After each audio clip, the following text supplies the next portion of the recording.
दर्शक बंधु आपण मैंने जानी शीत दिने धनिया चाष किंतु आज आम गोटे एमती फिल्ड आसी पहुंचीचु जो चाषी भाई खरा दिने धनिया चाष कर से केते जमी से खर्च केते आसिला केउ भेराइटर मंजी आनी प्राथमिक स्तर में कौन सब समस्या सी फेस कर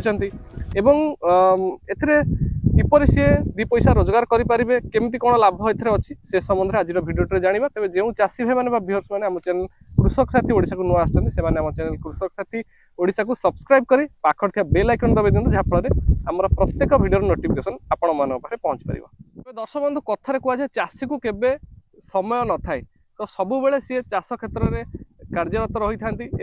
आज आम जो चाषी भाई पाखे पहुँच आपण मैंने देखिपे एपटे धनिया उपड़ा चली एपटे चाषी भाई ताकू बिड़ा बांधि चलती तेबे ये जो छोटिया इंटरव्यू समय ना तथापि आम बहुत चेष्टा करी भाई सहित आलोचना करने चेष्टा करुचु। तेबे भाई सर्वप्रथम आपण परिचय आम दर्शक मानक दियंतु। नमस्कार मुझे रत्नाकर लंका आज्ञा घर 42 मौजा कटक आज्ञा।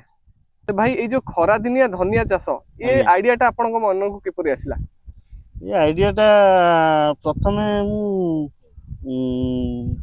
किसी चेष्टा करी बोली आज्ञा तथापि मनरे थला नाई करी नहीं डर लगुला काले गछ उठिबो न उठिबो आज्ञा तो जा धनिया रामसेस कंपनी रो आनिकी बुणिथिबारु आज्ञा से धनिया गछ भी भल हेतिला आज्ञा प्लस भल भी हेइची आमदानी भी भल हेइ आज्ञा। तबे आपण ये जो भेराइटीटा ये तो कंपनी कथा कहले यार भेराइटी किछि अछि कि सेम? नहीं नहीं भेराइटी किछि नहीं केवल रामसेस बोली मागी देले मंजी दुकान में चाषी भाई माने रामसेस बोली कहि देले सी देइ देबे। आज्ञा तबे मंजी जतले बुणिले ता पूर्वरु जमी प्रस्तुति किपरि करथिले? नॉर्मल आमर जेंती हल ट्रैक्टर रे हल करा जाय आज्ञा सेही बळी 3 ओवर कि 4 ओवर करा जाय सेही बळी करिवे। आज्ञा खत टिके देबे आज्ञा गोबर खत केना अलवा जो हमर एबे चाषी भाई माने दउतନ୍ତି कुकुडा खत आज्ञा तो कुकुडा खत रे टिके गरम बहुत रहउची आज्ञा अमोनिया भाग जेहेतु अछि अमोनिया जेहेतु रहउची एटा गाईर गोबर खत गाईर गोबर कंपोस्ट खत देले भलो आज्ञा हबो माटीटा ठंडा रहइबो गछर जो जर्मिनेशन टा भलो रहइबो। अच्छा तबे मंजी बुणीबार केते दिन परे आपनकर गछ उठिबा आरंभ होइतला? मंजी बुणीबार 7 रु 8 दिन भितर गछटी आज्ञा जेतबेले मंजी बुणी थिले से समय किछि मंजी को बतुरेइबा बा सेमति किछि विधि करथिले कि किछि नाही जदि बतुरेइ परबे सेटा भलो हबो। आज्ञा तो गोटाय राती बतुरेइ दी तापरे पकेइकी पटाली करंतु किंबा हुडा टाणंतु देखि परतो आमे जेमति हुडा टाणिजु तो आमे भी देखि कि सेही जिंसटा आश्चर्य हलु कि प्रायतः जतले ई गछ गुडी सब लगा जाय जेमति साग किंबा ई साग जातीय बा पत्र जातीय जतिक उद्भिद लगा जाय गछ लगा जाय सेठी पटाली करा जाय किंतु आपण हुडा करछन्ती यार कारण कोन? हुडा करिवार कारण होउजी जर्मिनेशन टा भलो हबो। आज्ञा पटाली रे भलिया कर देले अबिका खरा दिन ये शीत दिन हेइनी आज्ञा खरा दिन जेहेतु पटाली कर देले पटाली सारा पानी टा जा भी हेले भर्ती करिया पड़िबो आज्ञा तो से ऊपर लेयर टा गोटे बोर भलिया बसी जाय। अच्छा तेणु करी गछटा उठिया गोटे कष्ट हुए एटा हुरा कले माटीटा टिके ढिला रहिबो जहा हुराटा बेदिला टाइप रे रहइबो किंतु ऊपर हुरा उठी जिवो। आज्ञा तबे आउटे जिंस देखा जाय जेतबेले आमे गछ लगै थाउ से समय फंगस अटैक होता है और गछर मूल पचा देखा जाए तो ये खराटिया धनिया चाष रे सेमिति किछि समस्या देखा जाय? सेमिति किछि समस्या नाही आज्ञा बारंबार गोटे बिले रे तमे यदि 2 रे 3 थर बुणीबो आज्ञा 2 थर बुणले ठीक है तापर 3 थर बुणले ए समस्या देखा जाय। अच्छा ए समस्या रो निराकरण भी किछि नाही। अच्छा तबे धनिया रो वर्षक 12 मासी चाहिदा थाए निश्चिंत तबे खरा दिने केमती कोन चाहिदा? खरा दिने जेहेतु हमरो शीत दिने कोन प्रत्येक चाषी भाई माने उत्पादन करथांती आज्ञा तो बाजार रेट टिके कम थाए आज्ञा तो आमे मुइका जणे नै कि जाउजी 5 जण आनिबे से बाजार चाहिदा टिके कम रहइबो जा भी हेले आज्ञा अबिया कोन मु निजे खरा दिने जेहेतु आसिला प्राय चाषी कर बंद हे गेलानी मोर केवल जाउजी। अच्छा चाहिदा टा टिके अधिका रहउची आ कोन अच्छा माल कम रहले देसी जिंस माल टा अबिया बाहर जिंस आसपी देसी माल टिके कम अछि। अच्छा तो देसी माल टिके चाहिदा अधिका रहउची आ कोन आज्ञा ତେବେ ଖରା ଦିନେ ଜଳସେଚନ କେମିତି କଣ କରିବାକୁ ପଡେ ଆଉ କେତେ ଥର ଲେଖା ଦିଆଯାଏ? ଜଳସେଚନ ସବୁ ମାଟି ତ ସମାନ ନଥାଏ। ଆଜ୍ଞା କେତେକ ଶୁଷ୍କ ମାଟି ଥାଏ, କେତେକ ବତୁରିଆ ମାଟି ଥାଏ, ଆଜ୍ଞା ତ ସେଇ ହିସାବରେ ପାଣି ଦିଆଯିବ। ଆଚ୍ଛା। ତେବେ ଆଜି ଆପଣ ଆକୁ ଓପାଡୁଛନ୍ତି, କିଛି କିଛି ଧନିଆ ଥାଏ ତାକୁ କଟାଯାଏ ଯୋଉଥିରେ ସେ ପୁଣି ଆଉଥରେ ଗ୍ରୋ କରେ, କିନ୍ତୁ ୟାକୁ ଆପଣ ଓପାଡୁଛନ୍ତି ନା କାଟୁଛନ୍ତି? ତାକୁ ଆମର ଉପଡା ଯାଉଛି। ଆଜ୍ଞା କଟା ହେଲେ ଆଉ ଦ୍ୱିତୀୟ ଥର ଗଛର ଗ୍ରୋଥ ଟା ଥରେ କଟା ହେଇଗଲା ପରେ ଇଏ ଶୀତ ଦିନ ହେଇଥିଲେ ଟେମ୍ପରେଚର କମ ରହିଲେ ଟିକେ ହବ, ଯେହେତୁ ଟେମ୍ପରେଚର ଟିକେ ଅଧିକା ଆସିଲାଣି ଆଜ୍ଞା କାଟିଲେ ଆଉ ସେମିତି ଗଛଟା ଗ୍ରୋଥ ଟା ଆସିବନି ଭଲ। ଆଜ୍ଞା। ତେବେ ଆପଣ ଯାହା ହବ ଉପଡା ହବ। ଆଜ୍ଞା। ତେବେ ଇଏ ଆପଣ କେତେ ଗୁଣ୍ଠ ଜାଗାରେ ଲଗେଇଥିଲେ? ଏଇଟା ପାଖାପାଖି 6 ରୁ 7 ଗୁଣ୍ଠ ଭଳିଆ ଜମିରେ ଆମେ ଆଜ୍ଞା। ଲଗେଇଛୁ। ଏଥିରେ ଭାଇ ଯଦି ଆମେ ଆଲୋଚନା କରିବା, ହଳ ଠାରୁ ଆରମ୍ଭ କରି ଗଛ କଟା ହବା ପର୍ଯ୍ୟନ୍ତ ଖର୍ଚ୍ଚ କେତେ କଣ ଆସିଥିଲା? ଯଦି ଆମେ ଦେଖିବା ହଳରେ କେତେ ଖର୍ଚ୍ଚ ଆସିଥିଲା?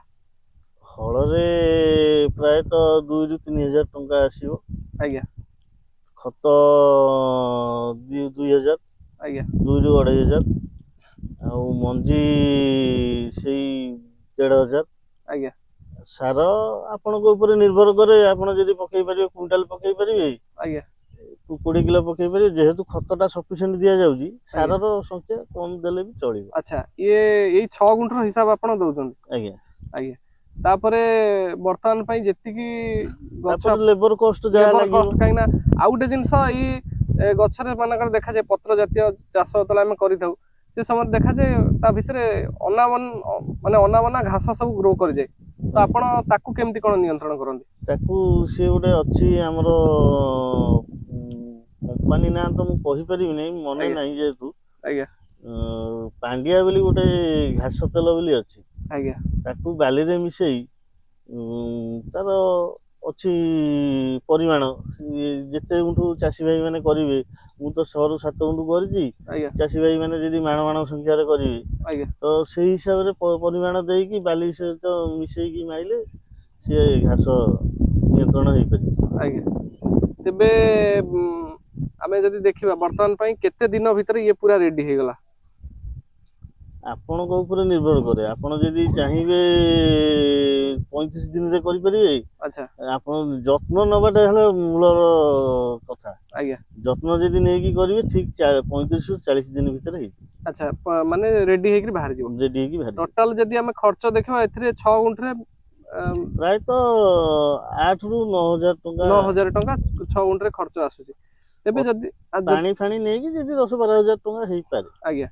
ତେବେ ଆମେ ଯଦି ଦେଖିବା, ଆପଣ ବଜାର ଚାହିଦା ତ ଯେହେତୁ ଅଛି, ଦେଶୀ ଧନିଆ ଆମ ଲୋକାଲ ଧନିଆ ବଜାର ଚାହିଦା ଅଛି, ତ ଆପଣ ଆକୁ ଗୋଟିଏ ବିଡା ହିସାବରେ ବିକ୍ରି କରୁଛନ୍ତି ନା କିଲୋ ହିସାବରେ ବିକ୍ରି କିଲୋ କରୁଛନ୍ତି? ହିସାବରେ ଆମର ବିକ୍ରି। କିଲୋ କେତେ ଟଙ୍କା ଲେଖାଏଁ ପର କେଜି? କିଲୋ ବଜାରରେ ଦରକାର ପଡ଼ିଲେ ମାଲ ଯଦି ସର୍ଟ ଥବ 50 ରୁ 60 ଟଙ୍କା ଯାଏ, ଆଜ୍ଞା ମାଲ ଯଦି ଥବ ତ 40 ରୁ 30 ଟଙ୍କା ଭିତରେ ରହିଥାଏ। ଆଚ୍ଛା, ଏବେ ପର୍ଯ୍ୟନ୍ତ ଆପଣ କେତେ ଧନିଆ ଏଇ ଫିଲ୍ଡରୁ ବିକ୍ରି କରିସାରିଲେଣି? ଏବେ ତ କାଲି ପ୍ରଥମେ ଆମର ଯାଇଥିଲା, ଆଜ୍ଞା ପ୍ରଥମେ କୁଇଣ୍ଟାଲ ଭଳିଆ ଯାଇଛି, ଆଜି ଯାହା ହବ। ଆଜ୍ଞା। ତେବେ ଯଦି ଆମେ ଦେଖିବା, ବଜାର ଚାହିଦା ତ ଅଛି, କିନ୍ତୁ ଆପଣ ସ୍ପେସିଆଲ କୋଉ ଜାଗାରେ ବିକ୍ରି ବଟା କରନ୍ତି ନା ଆପଣଙ୍କ ଘରୁ ଆସି ବେପାରୀ ନେଇଯାଆନ୍ତି? ନାଇଁ ଆମେ ବେପାରୀ ଆମେ ନିଜେ ନେଇକି ଯାଉ, ଛତ୍ର ବଜାରରେ ଦେଇକି ଆସୁ, ଆମ ଯେହେତୁ ଛତ୍ର ବଜାର ଟା ଆମର ପାଖ, ଆଜ୍ଞା ଆମେ ନିଜେ ନେଇକି ଦେଇ ଆସୁ। ଆଜ୍ଞା।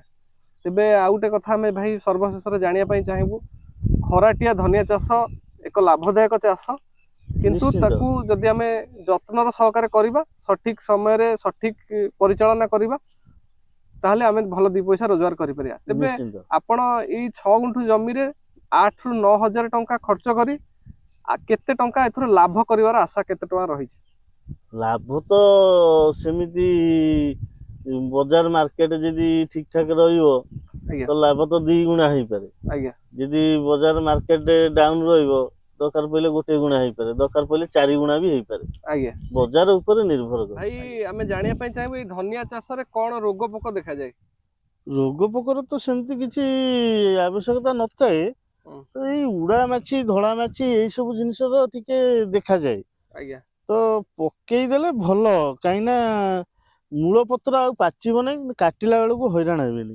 ଆଜ୍ଞା। ଅନେକ ସମୟରେ ଆମେ ଦେଖାଯାଉଛି ପତ୍ର ଗୁଡେ ହଳଦିଆ ମଧ୍ୟ ପଡିଯାଏ, ଶୁଖିଲା ଶୁଖିଲା ଟାଇପ ର ଦେଖାଯାଏ। ଶୁଖିଲା ଟାଇପର ଯୋଉ ଦେଖାଯାଏ ସେଇଟା ଟେମ୍ପରେଚର ଯୋଉ ହାୟର ଟେମ୍ପରେଚର ହେଇଯାଏ 42 ଡିଗ୍ରୀ 43 ଡିଗ୍ରୀ ହେଇଯାଏ। ଆଜ୍ଞା ତ ଉପରେ ଗୋଟେ 19 ବୋଲି ସ୍ପ୍ରେ କରାଯାଏ ଆମର ଗ୍ରୋମର କମ୍ପାନୀର। ଆଜ୍ଞା ସେଇଟା ପକେଇଦେଲେ ସେଇଟା କଣ୍ଟ୍ରୋଲ ହେଇଯାଏ। ଆଜ୍ଞା ଯେହେତୁ ଇଏ ଗୋଟେ ଖରାଟିଆ ଭେରାଇଟି ଇଏ ଟେମ୍ପରେଚର ହେଲେ ବି ସେଟା ଚଳିବ, କିଛି ଅସୁବିଧା ନାହିଁ। ଅସୁବିଧା ନାହିଁ। ଆଜ୍ଞା ତାର ନିରାକରଣ ଟିକେ କରିବେ ଆଉ। ଆଜ୍ଞା ତ ଭାଇ ଆପଣଙ୍କ ବହୁମୂଲ୍ୟ ସମୟ ଦେଇ ଚାଷ ଭିତରେ ମଧ୍ୟ ଆପଣ ମାନେ ଦେଖିପାରୁଥିବେ ଚାଷ ଭିତରେ ମଧ୍ୟ ଭାଇ ବିଡ଼ା ଭିଡୁଥିଲେ ଆମକୁ ସମୟ ଦେଇ ଏତିକି ଇନଫର୍ମେସନ ଆପଣ ମାନଙ୍କ ପାଇଁ ଦେଲେ। ତ ଭାଇ ଆପଣଙ୍କୁ ବହୁତ ବହୁତ ଧନ୍ୟବାଦ। ଏମିତି ସୁନ୍ଦର ସୁନ୍ଦର ଭିଡିଓ ଆମ ସହିତ ମିଶିକି ପ୍ରସ୍ତୁତ କରନ୍ତୁ। ତେବେ ଭାଇଙ୍କର ଆଉ ଗୋଟେ କ୍ୟାପ୍ସିକମ ଚାଷ ମଧ୍ୟ ଅଛି, ଆମେ ତାପରେ ମଧ୍ୟ ସମୟ ବାହାର କରି ଭାଇଙ୍କର ଭିଡିଓଟି ପ୍ରସ୍ତୁତ କରିବୁ। ତେବେ ଆଜିର এই ସ୍ପେଶାଲ ଭିଡିଓଟି ଆପଣଙ୍କୁ କିପରି ଲାଗିଲା ସେ ସମ୍ବନ୍ଧରେ ଆମକୁ କମେଣ୍ଟ ବକ୍ସରେ ନିଶ୍ଚୟ ଜଣାଇବେ। ତେବେ ଦର୍ଶକ ବନ୍ଧୁ ପୁଣି ଦେଖାବା ଆଉ ଗୋଟେ ସୁନ୍ଦର ଭିଡିଓରେ, ସେ ପର୍ଯ୍ୟନ୍ତ ଆମକୁ ବିଦାୟ ଦିଅନ୍ତୁ। ରହୁଛି ନମସ୍କାର, ଜୟ ଜଗନ୍ନାଥ।